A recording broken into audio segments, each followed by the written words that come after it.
Welcome back to the British Accent Podcast. I'm Emily. And I'm Nick. Today we're asking a question that comes up all the time. How quickly can you actually learn English? Yeah, it's such a common thing people want to know, isn't it? Whether you're just starting out, or you've been learning for a while, there's always that feeling of, am I moving fast enough? Definitely. And I think the honest answer is, it depends. It depends on what you mean by learn. Do you mean basic conversation? Full fluency? Academic writing? There are different layers to it. Right. And there's this idea that there's a fixed timeline. Like, oh, it takes 6 months to speak fluently. But it's not really like that. No. It's much more personal. Some people pick up conversational English really quickly, especially if they are surrounded by it every day. Others might take longer, especially if they are only studying for a few minutes here and there. And I think a lot of that has to do with consistency, not just time. Someone who studies 15 minutes every single day for a year is often ahead of someone who studies once a week for an hour. Yeah, small daily habits really stack up. And also, how you practice matters. Watching shows, reading, speaking with people, not just memorizing vocabulary from a list. Exactly. Active learning. You can memorize 1,000 words, but if you never use them, they don't really stick, do they? No, they don't. It's like trying to get fit by just watching workout videos but never actually moving your body. I love that comparison. And also, something people forget. It's not just about speed, it's about how comfortable you feel with the language. You might be able to say a lot, but if you're constantly stressed about making mistakes, it doesn't feel like real fluency. That's a really good point. Fluency isn't just about speed or vocabulary size, it's about ease, feeling relaxed when using English, even if it's not perfect. So if someone's listening today wondering, am I learning fast enough? What would you say to them, Nick? I'd say focus less on speed, more on building a habit that feels natural. Think about whether you're using English in your life regularly, even just 5 or 10 minutes a day. That's what keeps things moving forward. That's really solid advice. And I'd add, celebrate the small wins. If you understand a song lyric today that you didn't last month, that's progress. It doesn't always look dramatic, but it matters. Absolutely. Progress often feels slow until suddenly it doesn't. One day, you realize you just understood a full conversation without thinking about it, and it feels natural. That's the moment everyone's waiting for. But to get there, you have to be patient with yourself, right? You really do. And remember, there's no final finish line with language learning.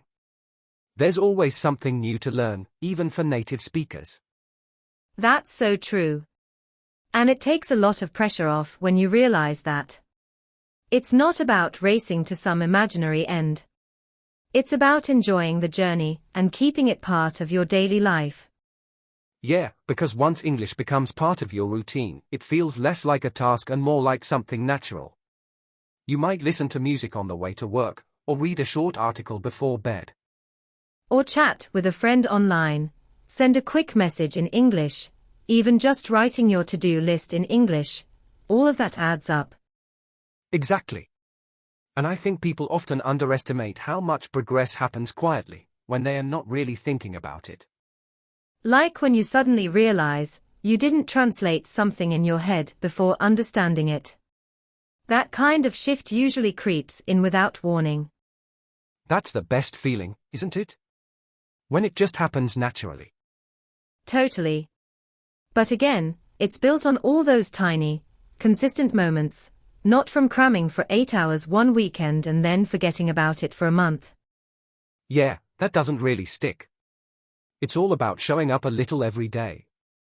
I think that's true for learning anything, really. Definitely. And I know some people listening probably wonder if they are too slow, or if they are falling behind.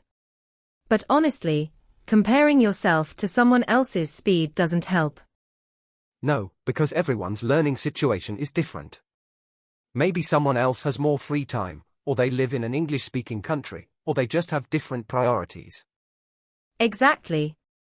It's about what works for you, not about racing someone else.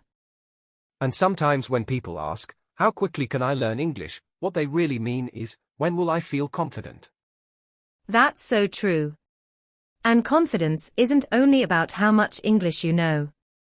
It's about how you feel using it. You could know fewer words, but still communicate more easily just because you're relaxed.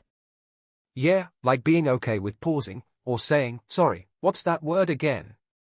That's part of real conversation. It really is. And the funny thing is, sometimes when you accept that you'll make mistakes, you actually speak better, because you're less nervous. Absolutely. It takes a bit of pressure off.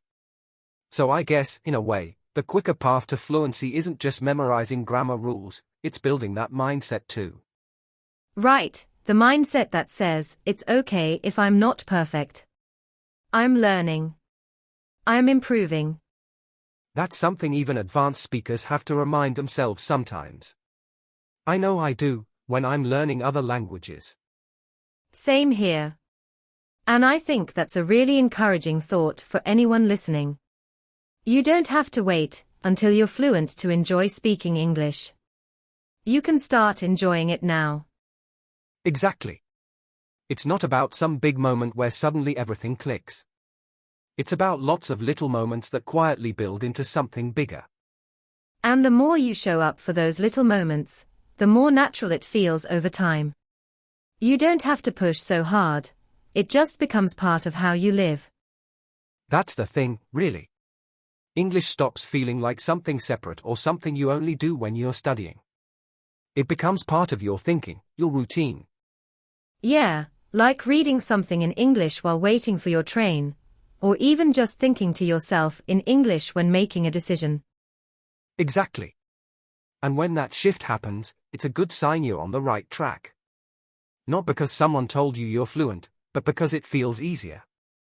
That feeling really is worth focusing on more than counting how many grammar rules you've memorized, or how many words you know. Definitely. And I think it helps take the pressure off.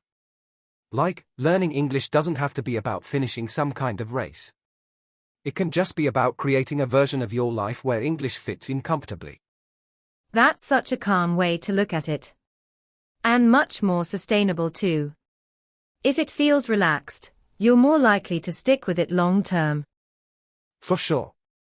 And maybe that's the real answer to the question of how quickly you can learn English. It's as quick as you can make it part of your everyday life without it feeling forced. Exactly.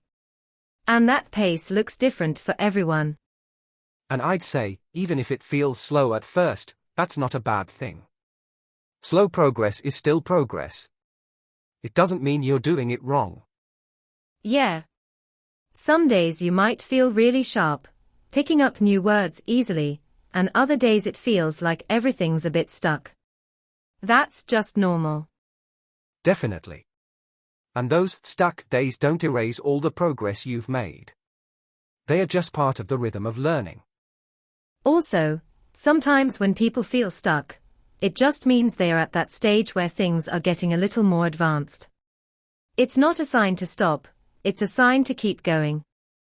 That's a good reminder.